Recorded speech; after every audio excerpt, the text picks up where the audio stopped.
the topic that we'll talk about is mindset during job search and career transition, but it really has to do with mindset at any time, right? And all of us are challenged with mindset during times in our career or whatever. So a lot of these things that we'll talk about, they'll make sense, and but they're things that you can really incorporate into your daily life. And so I'm going to go ahead and start sharing my slides. And let's see, did the right screen come up? Mhm. Okay, perfect. I never know if it's going to be the speaker one or what, but as Dawn said, I'm Christi Haley-Stover, and I am the CEO of Platinum Resource Group. And what we are a staffing and recruiting company, and it's a company that I started way back before the financial crisis in 2008-ish. I started in 2007, and I'll tell you a little story about how I came to really focus on mindset. But we do business across the country. We do business in accounting and finance, IT, and HR primarily. And we help companies with their staffing needs, whether it's a senior accountant, financial analyst, or IT individual or HR individual. And we have done some CFO searches in the past, but bottom line is we work with companies who are really eager to bring smart people on and need talent rapidly. So let's see. Okay. So we're going to start off with talking about a financial term that you all know, the balance sheet. So mindset, face it, if it were on the balance sheet, it'd be your most undervalued asset. And I can say that with pretty much confidence across the board because of all of the people that I've gotten to interact with who have been in transition. And what I see is that when it comes to job search, especially, but change overall, mindset can really get in the way of so much. And it's like our brains are wired to protect us. And guess what? That means that we're going to be erring on the side of being more negative.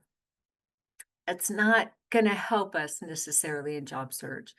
But if you think about your mindset, when did you last really pay attention to it?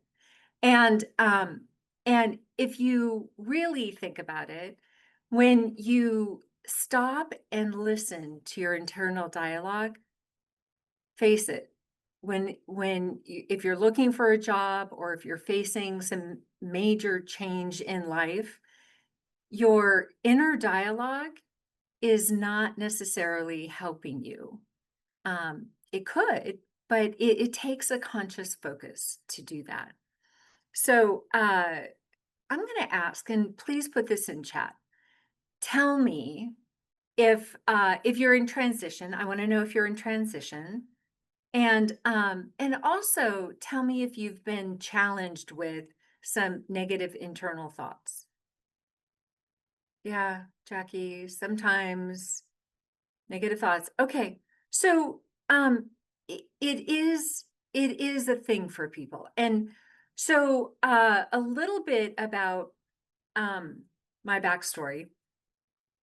So I got into this industry after being in corporate positions, and I started my career in technology, then went to sales ops, and that got reorged to finance, and then I got recruited into Disney into a revenue accounting role, and all because of my technology background. And then at Disney, I decided to take a leap into the great unknown. And so uh, I started a company, and I got into this industry, was in the industry for a few years, and it was like the economy was booming before the great financial crisis. It was absolutely booming. And so I launched into my entrepreneurial career thinking, oh my gosh, this is like shooting fish in a barrel. I just, go out and get a client and place a number of people at that client's side, and I'm making millions. And well, what I quickly learned is that things can change instantly, which many of us already know. And so I had sold myself as a consultant to a mortgage company in Southern California, and they were doing an integration, and someone I knew worked there and said, "Christy, I'd like you to take over this." And I said, "Well, great timing. I just started a company, and could I bring my company in?" And so she said, "Sure." Well, so I had signed a 5-year office lease at a very elevated price, started this company and started with this client and hired people, and it was really a whirlwind, and things were going really, really great until one day there was a lull on the floor in at the mortgage company. It was a major, loan servicing mortgage company, and suddenly someone emerged and said, "Hey, Christy, you're going to hear about this, but we have to put the project on hold. And there's a little something that's going on that we're confident that we're going to be able to work through, but we have to stop the project immediately. Don't go too far because we think we're going to get it back on track, but it's significant." And then one thing led to another. It was like a house of cards. And for those of you that remember the financial crisis, it was devastating. Immediately, I started getting calls from people who were suddenly without a job. And myself, I was like, "Oh, what do I do?" And so I went into this, big, I mean, it was problem solving mode. And that's what my brain does when, something happens. It's like, okay, how can I solve this? Well, I was immediately tasked with uh, fear, major fear. So I quickly got my bearings, and it was like, okay, there's two paths that I can take. Either one is to just close up shop, and because I had personally signed this 5-year office lease at a very elevated price. One thought is I can go back and get a corporate job, and maybe Disney will take me back, and uh, or I can figure out how to make it work.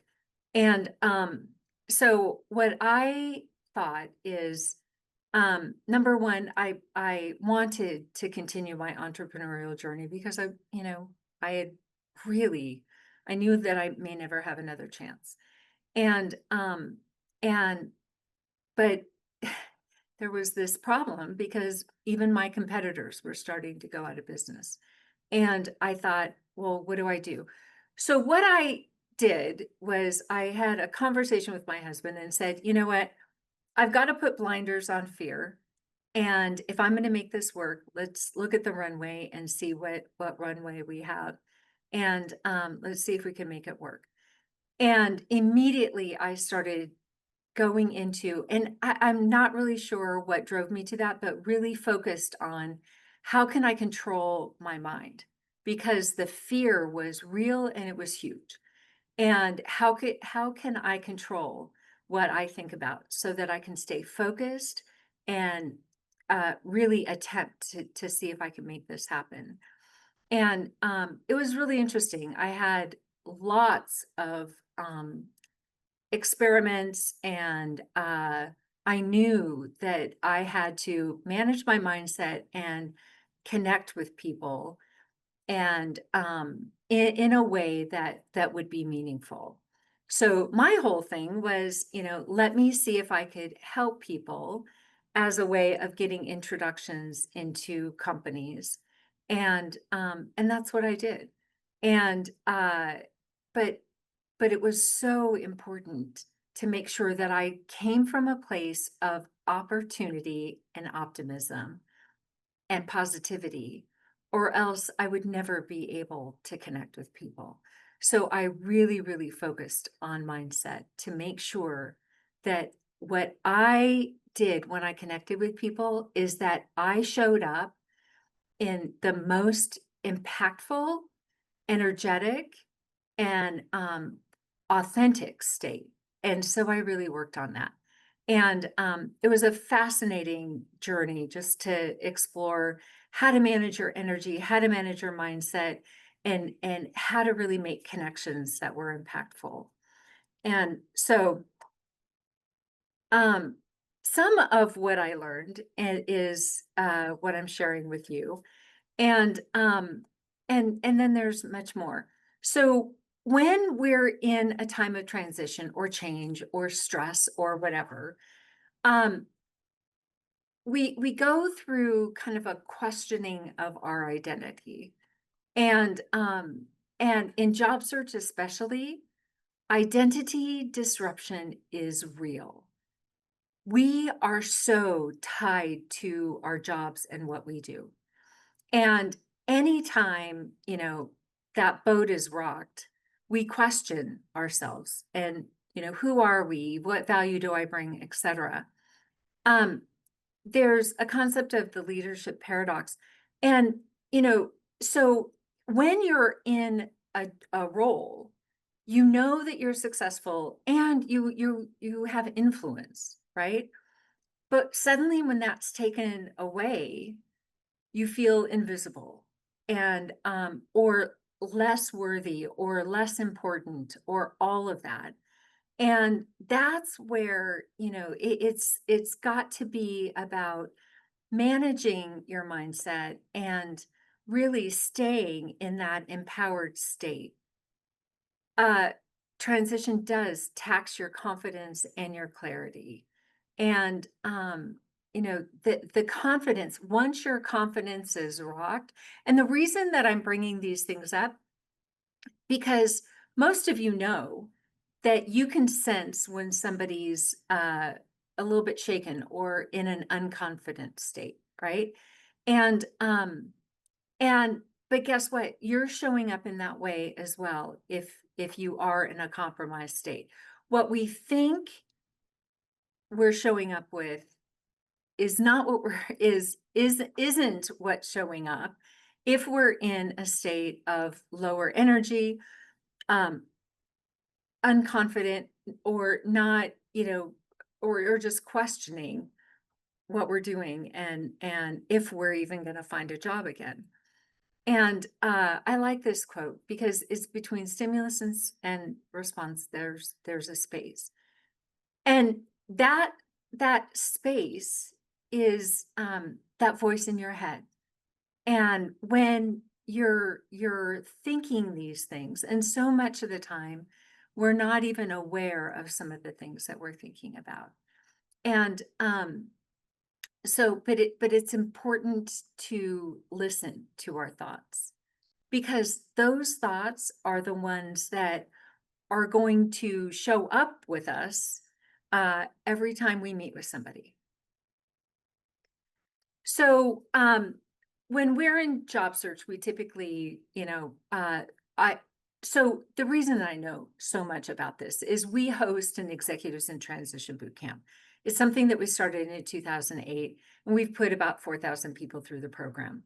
I've had an opportunity to talk to each and every person. And previously, before COVID, we were doing them in person. And so I had a chance to really get to know people. And I could see them going from, very empowered when they just lose their job to, if it's 6, 12, 14 months into it, it's like they're almost a different person if they haven't managed their mindset. And but there's a couple things that you can really do to kind of reframe things, and it's really shifts that you really want to think about. So it's going from, like a job seeker to a strategist. And so just think about like where you are with your thoughts or your job search. Are you in, job search, or are you really looking for what's next? And sometimes those little nuances are a big, big difference.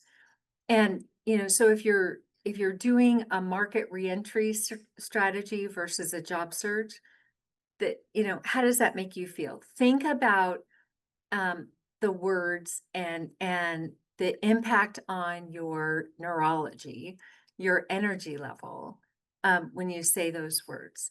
And so, it's all about the words that you say and the impact and the energy that they have. So, in neurolinguistics, it's really what is the impact of thoughts and words on your neurology, on your energy. And we've got to be very, very clear that um, staying in a very positive state has an impact on our words, which also has an impact on how we show up. And so shifting things and reframing things, and thinking about what the market needs and what you bring is so much more important than just saying, how can I find a job? And and going from transactional to relational, it's people talk a lot about networking, and networking is just only a part of it. But if you think instead of networking, what if you think about relationship building? And, it's focusing on developing relationships that, you know, are supportive of you, that you help and help you. And using that, building up a relationship equity account versus just, you know, meeting people and talking to people. And one thing to know that's really important is that you want to lead with value, not your resume. Don't just build contacts, build, communities. And, when you think about, how to approach somebody, it's, how can I help you?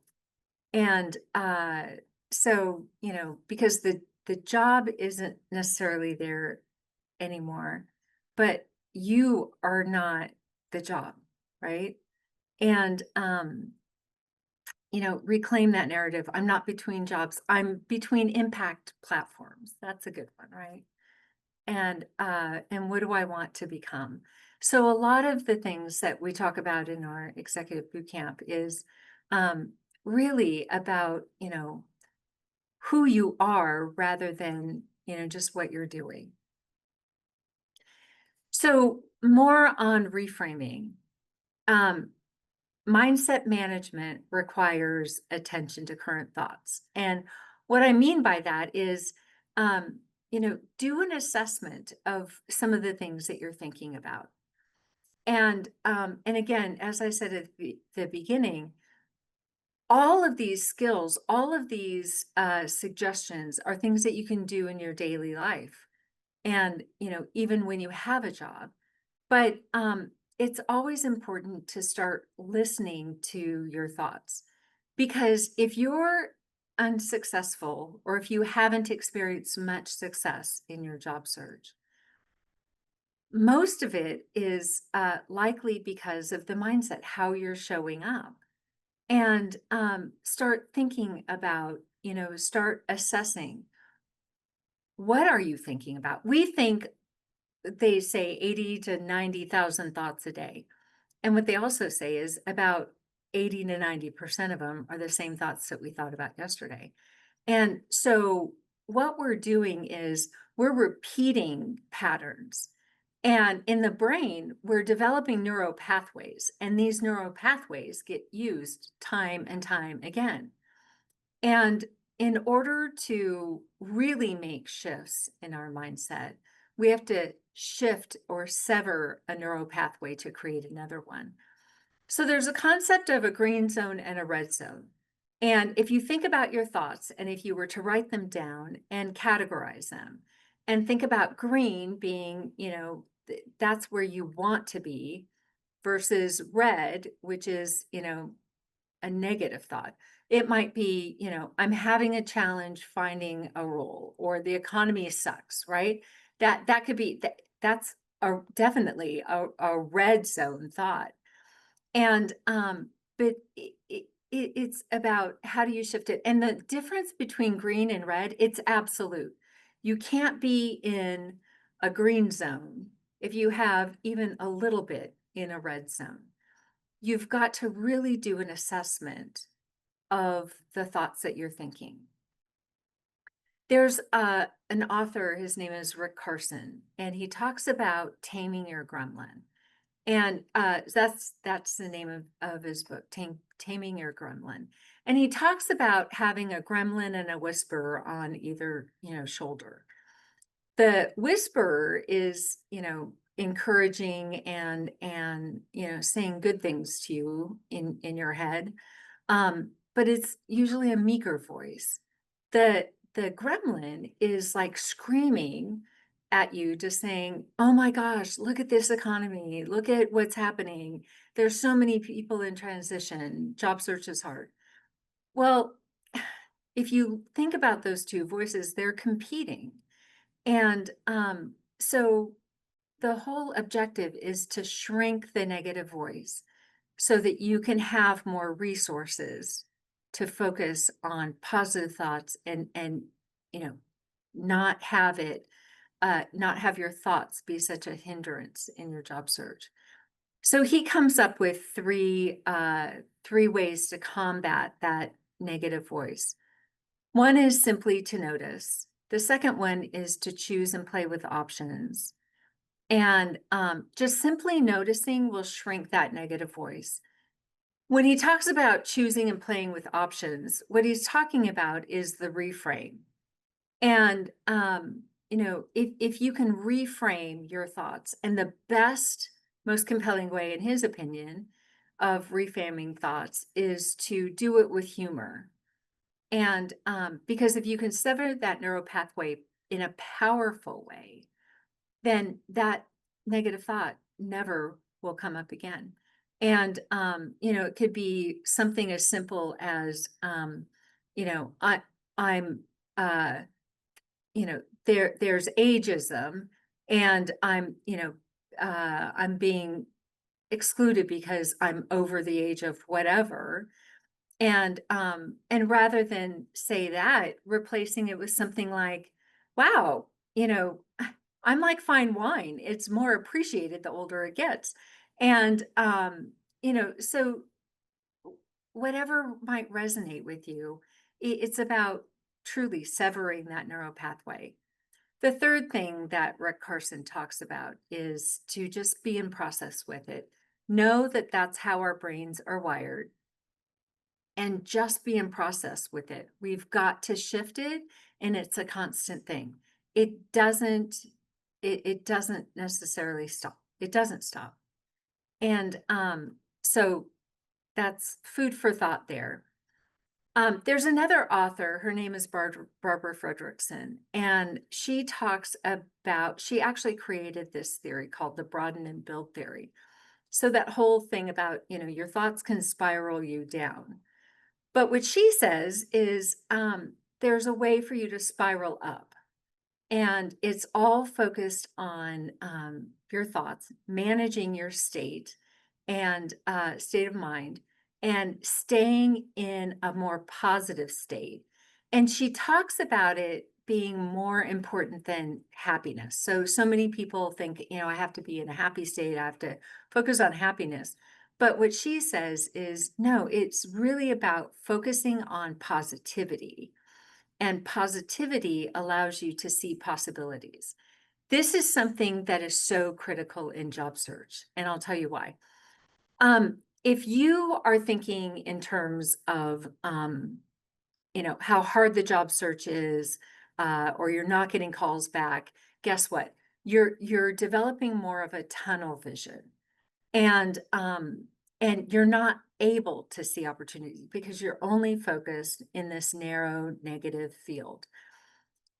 But once you start opening up, reframing things, allowing your mind, guess what? There are conversations and things that happen, things that you might see or read or research or whatever, that allows you to think in a more open and positive way and potentially notice things that you wouldn't have noticed if you were in a more negative mindset, because it is about seeing the possibilities.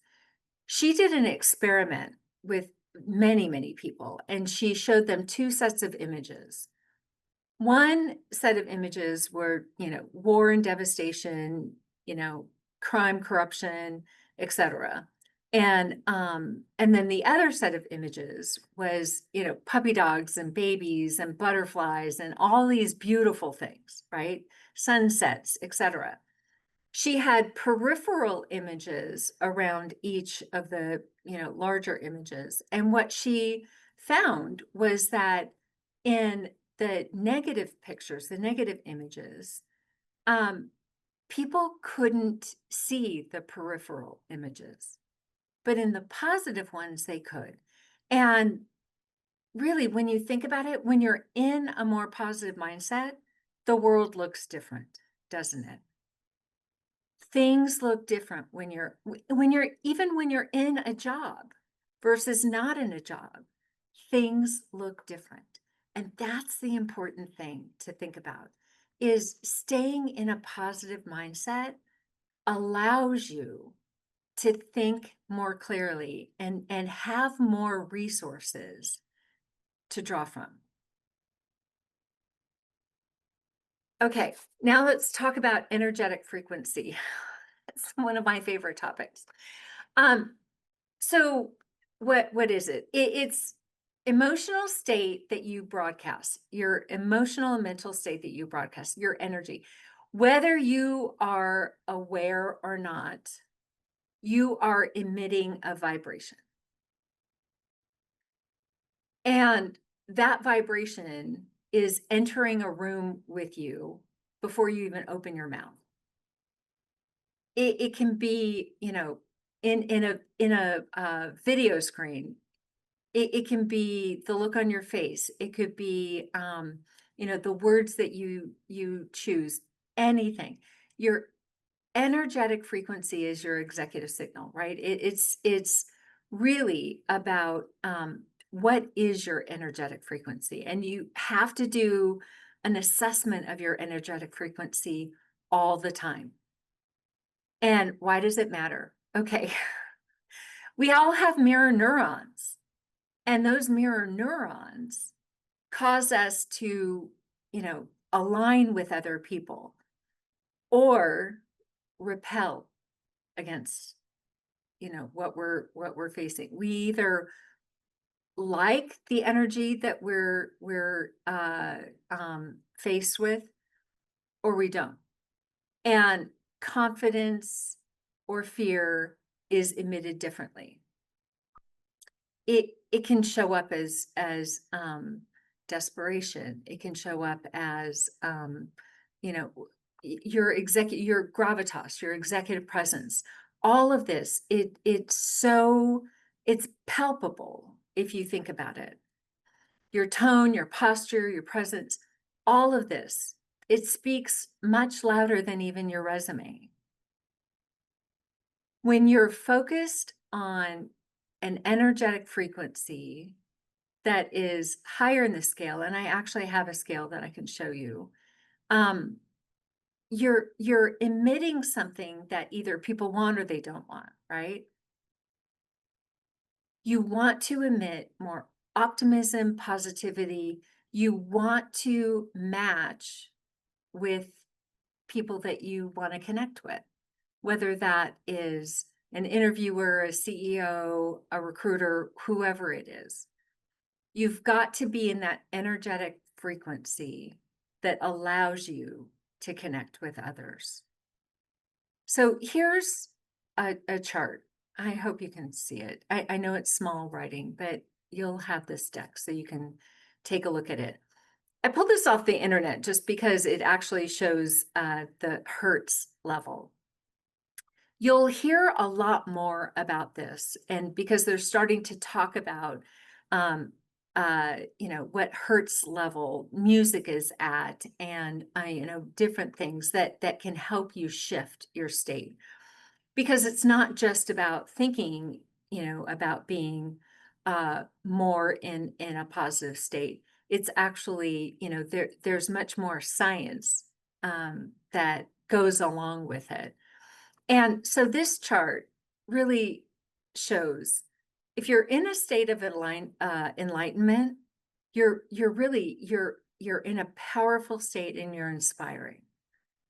As you go down, you know, energy, it's things change. And here's some words that go along with it.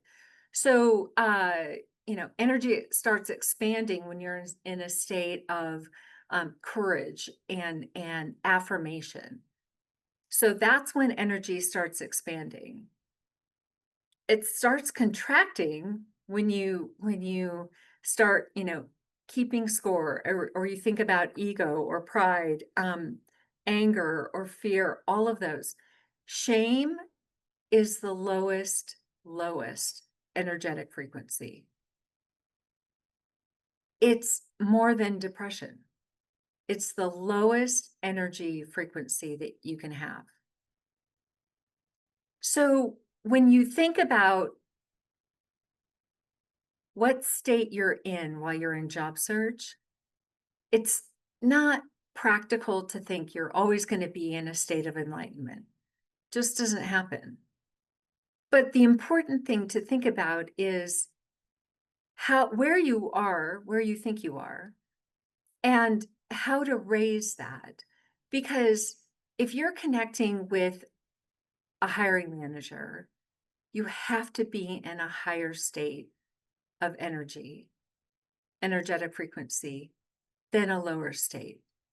And, to get in that higher state, it's so much about thought, and most of it is about reframing. Words are so powerful at shifting your energetic frequency. So shifting your thoughts, reframing things to something that is going to serve you, not get in your way. That's really how you start. And then, it's tools. It's Barbara Fredrickson talks about walking out in nature. That's the number one way to start shifting how you think or your energetic frequency. Whether it's music, whether it's, holding the thought of a loved one in your mind. It's so important.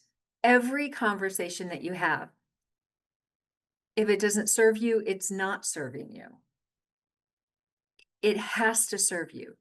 Every conversation, every interaction that you have has to be in that state, because if not, you're doing brand damage, you're doing relationship damage, and you're not getting what you want out of that interaction. So I hope this makes sense. And part of it, some people think it's a little bit more on the woo-woo side, but it's becoming more scientifically acceptable, and people are talking about this way more than they used to. I started looking at energetic frequency, gosh, in shortly after I started my company. And the economy was faltering big time. And I knew that I had to be in a higher energetic frequency state to even think about potentially getting a client. And the stakes were high. So I had to put blinders on fear, because that would drop my energetic frequency. And I had to really be in a state that someone would want to do business with me. This is so important. So I really hope that out of everything that we've talked about today, or we will talk about today, that your energetic frequency has to be really first and foremost on your mind. And how you get there is through reframing. It's your mind, it's your thoughts, it's all of that. So what we do, and I shared with you what we do, but one of the things that we talk about in boot camp is really mindset. We focus on mindset, storytelling, and staying in that energetic state. And so many people wonder why we do the boot camp, and I'm sure that some of you in the room have questioned why we do it as well. But the reason that we do it, so starting my company and then having to go through the that very trying time during the big economic recession that we had, and what I learned was that paying it forward was so important. So what we do as a company is, we want to pay it forward with people. We want to help people in transition, and knowing that it's going to come back to us. So our boot camp, we put people through the boot camp knowing that, you know, you're going to introduce us to others, and so that's why we do it, and that's why we've been doing it for almost 18 years now. And and it's something that being in transition is not a life sentence, that's for sure. And it's certainly something that you learn and you grow through. And but how you go through it is you have choices. So I'm going to leave you with this. Please, don't hesitate to reach out to me. And, we have plenty of time for questions, I think. But, you know, reach out, connect with me on LinkedIn. Let me know, how you're doing in your job search. Happy to have a conversation with you. And, I hope this has been helpful. So I don't know if we have questions in the chat.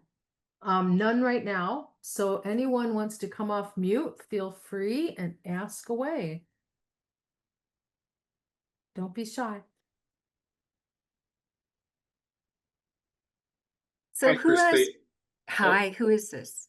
this is Simba Chadron. How are you? Hi, I'm doing well, thanks. How about you? Uh, you know, uh, aside from melting in 100-degree index, I'm okay. But the question, I guess, and I don't know if it's particular to me or well, it's probably endemic to job search in general.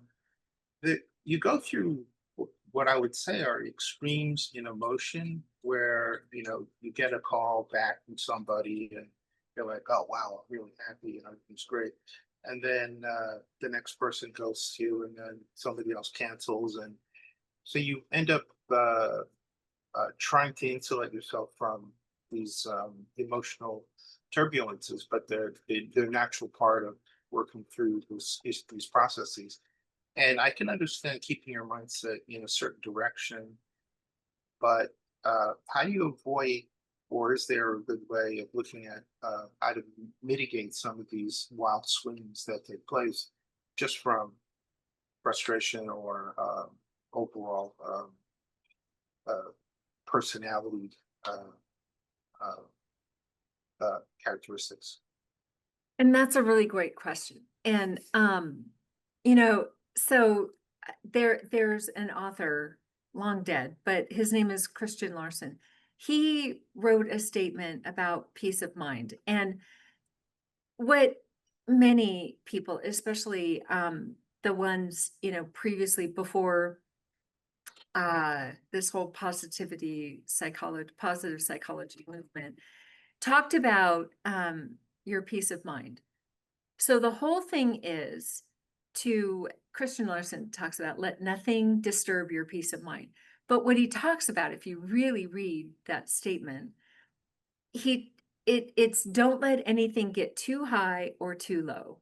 Focus on staying even keeled. I talk a lot, in a phrase that I like to use is stay expectant, not expecting. Meaning, expect great things to happen, but don't put so much weight on any one thing. And don't, so that you don't allow yourself to dip down so far. And so don't go up, focus on staying in, an elevated state, but somewhat neutral. The bounces are what cause you to have disappointment. And so imagine, the whole thing, and if you were to reframe it, it's, you have opportunities. That means that there's possibilities out there, right? Focus on the possibilities, not the disappointment, because focusing on the disappointment brings your energy level down, gets you starting to think about negative things. But staying in a neutral, and reframe things so that it's elevated on the energetic scale. Because, you don't want to get too disappointed. And what you say is just detach, and you've probably heard this before, detach from the outcome. Think of it as, hey, that's great that, you've had people reach out to you. They're interested in your background. That's affirming. That's validating. Allow that and just keep it at that. It's not about, wow, this may happen. And, one of the things that, and I didn't necessarily mention this at the beginning, but one of the reasons that I think I can relate to people, to job seekers so much, is that I'm in sales, right? My job is to sell my services to clients and companies. It's no different than job search. It really isn't. Now, the big difference is when you land, you're not on the hunt anymore, at least temporarily. You're not on the hunt. I'm always on the hunt. So, when I think about, okay, what are the things that I've done to help manage my mindset? And I'm sharing with you the exact tools that I use. It's about detaching from the outcome. It's about being honored that you're invited to a conversation. And, even this morning, I had a conversation with what I thought would be a potential client, only to find out that he's no longer there. The company is going under. And so it was like, did I get disappointed that I didn't have an opportunity? What I, really made sure that I thought about was, you know, the fact that he wanted to have a conversation with me, and that he wants to be in my network, that he values my, thoughts on the marketplace, etc. Hey, that's validating, right? I didn't get a revenue opportunity, but still, it's like those are the people that I have in my network. I'm honored that they would want to spend their time with me. Does that help? It does, and I think your the the probably the part that I think most people would have a problem with is how do you detach yourself from the possibility, the expert of the outcome, and not seem enthused about the prospect of the job or the conversation, right? Because if you don't practice that, and you're disconnected or not worried about the outcome, your answers or the way you behave on the in the conversation may come across as like, okay, I really, it doesn't matter to me whether I get the job or not. And I could see that being a good way of protecting yourself when you're dealing with many different sales calls. It's with not different protecting. It's not, and that's the thing. Protecting is actually a negative. Means that I'm protecting myself from something that's negative, right? Because it's not about protecting. It's about staying in a neutral or elevated energetic free and being excited to engage. Okay, Being no, excited to engage and detaching from the outcome, because it's like the whole thought is you're having a conversation with somebody. You never know where it's going to go.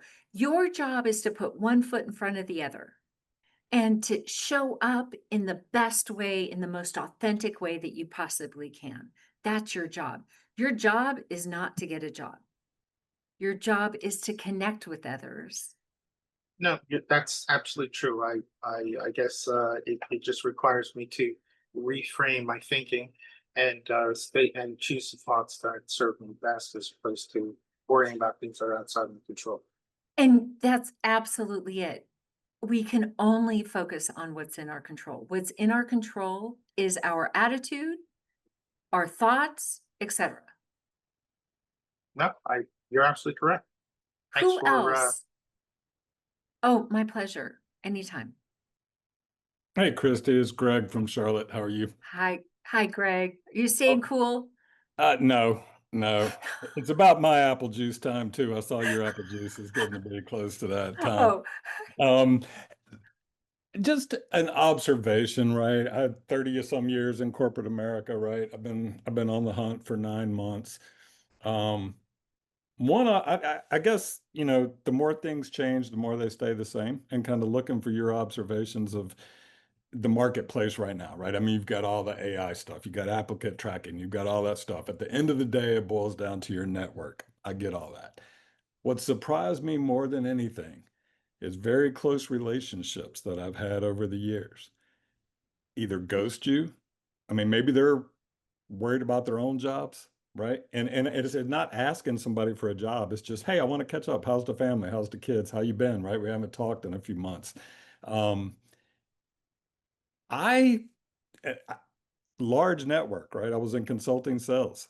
Um, Surprised, right? I guess you really know who your friends are, you know, and you really know well, who your network is when people don't even have the common professional courtesy to say, hey, what's going on? How you doing? I'll help you if I can, all that. I've just noticed a shift. And maybe it's just me. Um, well, it's not just you, but I can help you reframe it if you'd like. So here's the deal. You don't know what's going on in their world, and there could be something that is horrifically happening in their world. And it's years ago, even before we started boot camp, there was a CIO that he was a big deal. He lost his job and no one called him back. Someone introduced him to me, and his name was Rich. And I spent time with him. I talked to him. We talked about, who he needed to know, etc. And then he landed and wrote me a thank you note. And I was like, what? And I even said, Rich, thanks for the note, but I didn't do anything. I didn't get you a job. And he said, Christy, you talked to me when nobody else would. You gave me encouragement when I needed it the most. You did, he started saying all of these things. Great. I mean, that's really nice. And but I remember talking to him about people wouldn't return his call. And he said, these are people that I'm going to remember. And I remember saying, you know, give people grace. And, we never know what's going on in their world. And most of the time, they don't know how to help. And here's the thing that I share with people. You want to plant seeds, not ask for help, because people are so afraid of failing. And that's why they don't want to help, because they don't know if they can do anything that's going to help you. They think that they're going to fail, so they would just rather not. They want to it's so avoid. hard not to be thinking what comes around goes around. I So know. when my And phone and that rings next time, you know, and that doesn't serve you. That's the whole thing. It doesn't serve you. And so if you think about energetically, okay, and the impact of all of these thoughts on our energetic frequency, it drops down, right? And so allow the thoughts to just neutralize and just say, you know what? Bless that person. Something must be going on with them. oh, I've said bless their heart a few times. So, But it's like we can choose to focus on it or we can choose to just let it go, because we want to replace that thought, that activity, that energy with something that's going to help us even more. And and I can tell you with 100% certainty. I mean, the economy, look at my business. It's like we started and then boom. And we have been through so many roller coasters, and right now we're going through one. And I know that we're gonna come out of it. I know. It's just because of, my experience, it's validated to me for one. But, it's like I can control what I can control. And I can control the fact of, my conversations with people, not focusing on the ones that I don't have conversations with. I focus on the ones that I do have conversations with, and I give them that energy. Great, thank you. I hope that helps. Who else? I love what you were saying about people. I think it's so true that people are afraid, they don't know what to do to help you. And so I don't know how people are thinking about networking on this call, but what I've been doing is reaching out via email and giving them some information, because then it's not so in their face, right? And you'd be surprised that people would like come back to you because now they have a little bit of time to think about it. I think it can be very jarring to just get a phone call. Hey, I'm networking, and because they just really don't even know how to reply to you. So People I don't know how to help you, but planting seeds. Yeah, exactly. So I mean, I think if you reach out in that way, sometimes that can be effective. And I do think that your whole comment on energy and how you're thinking is so important. I find when I go into interviews and I'm kind of in that negative space, it's so hard to present yourself. And so, I just want to maybe put out an analogy for people. Like, you get dressed up in your suit and tie to go meet people. When you put on your suit and tie, put on your old persona, your old identity, that person that you were when were in the job and exuded confidence. And I think if you kind of think of it that way, sometimes that helps you to loosen up and be a little bit more of who you are, right? Okay, I know we're almost out of time, and so I hope it's okay. So I have like a 5-step process for connecting with people. And here's what it is. So you start with having this, you have to be in a state of pure intention. You're not trying to get anything, you're not trying to, persuade anybody. You just start in a pure state of positive intention, right? To connect with that person. It's only to connect. You have a power cord that you plug into your heart. Once that's plugged in, your job is to plug it into somebody else. And you do that by, focusing on them, their words, listen to, their words. Their words that they use will tell you their map of the world, how they see things, whether they're in a positive state, etc. But your job is to focus energetically on plugging in your power cord into them. And then once it's plugged in, it's this bi-directional energy that goes back and forth. And when you have that state, then you're in a state of rapport, right?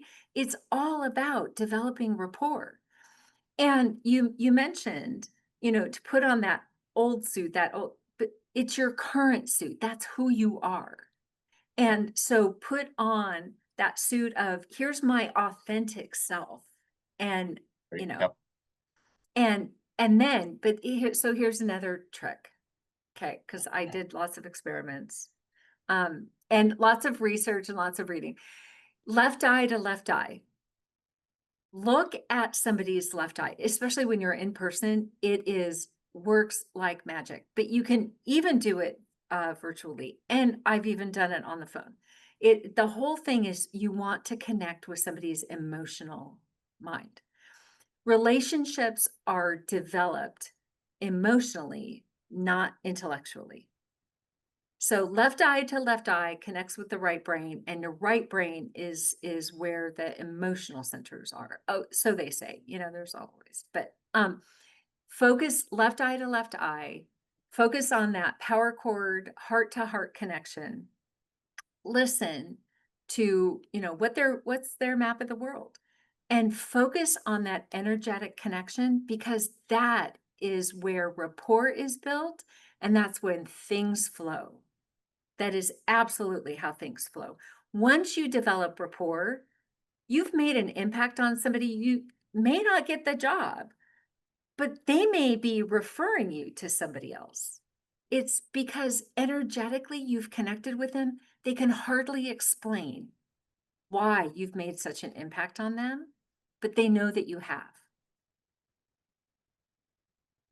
What's significant over the left eye versus The right, both because the eyes left eye is or right connected eye? with, no, and here's an interesting thing also. If you, and I've done so many experiments, left eye to left eye allows you to stay present as well. Left eye is connected to the right brain. Right brain is where your emotional center is. And that's where relationships are allowed to get sticky, as I call it.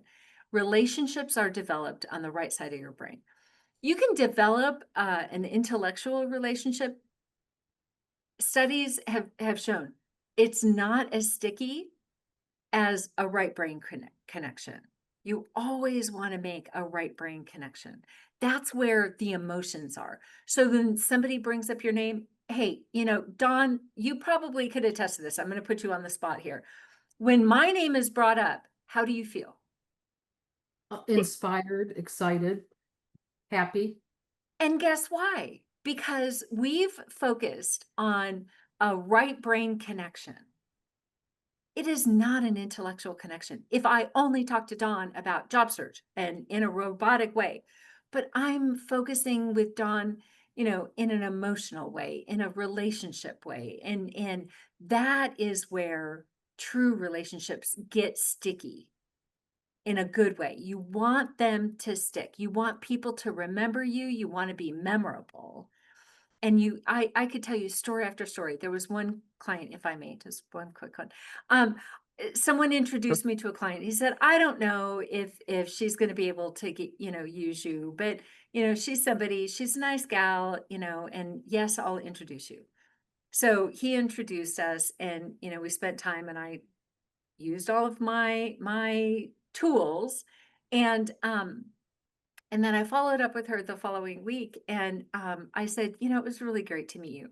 She responded within minutes and said, Christi, I wanted to tell you, I have never enjoyed a networking meeting as much as I did working with you. I feel like I know you. I would love to interact with you again. And yes, let's see about getting you into this company. The company was Symantec, and it really made a difference in my company. And now she's no longer a Symantec, but she happens to be one of my dearest friends. It's like the way I develop relationships, it's like every contact I make, I consider them a guy pal or a gal pal. We may not go to the beach or have, go shopping together, but you're going to be in my network, and I hope that you remember me.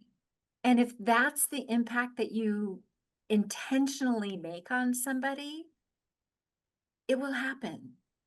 It will happen. Your cup runneth over, right? I don't believe you can have too many contacts or too many people advocating for you, and you can't advocate for too many people. It's like, you just, it's unending. There's an unending supply. I hope that helps.